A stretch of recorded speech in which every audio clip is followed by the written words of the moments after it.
Gaza में जो चल रहा है उसके बारे में लोग क्या नहीं जानते। आज हम एक बहुत ही भयानक घटना के बारे में बात करेंगे। 2 मई 2025 को फ्रीडम फ्लोटिला का एक जहाज कॉन्शियंस, जिस पर मदद का सामान था, उस पर माल्टा के पास इंटरनेशनल पानी में इजरायली ड्रोन्स ने हमला किया। इस हमले से जहाज में आग लग गई और एक बड़ा सा छेद हो गया, जिसकी वजह से SOS सिग्नल भेजना पड़ा। माल्टा के अधिकारियों ने आग बुझा दी और जहाज पर मौजूद सभी 16 लोगों को सुरक्षित बचा लिया।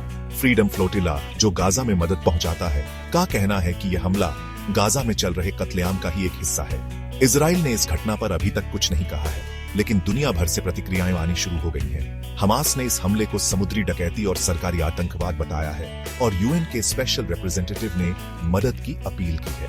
एक्टिविस्ट ग्रेटा थनबर्ग, जिनको इसी जहाज पर होना था, उन्होंने कहा कि जहाज अभी भी खतरे में है और ये गाजा की नाकाबंदी को तोड़ने की कोशिश है। ये घटना इस क्षेत्र में मदद पहुंचाने के काम में आने वाली मुश्किलों को और बढ़ा देती है। इस घटना के बारे में और खबरों के लिए हमारे साथ बने रहें।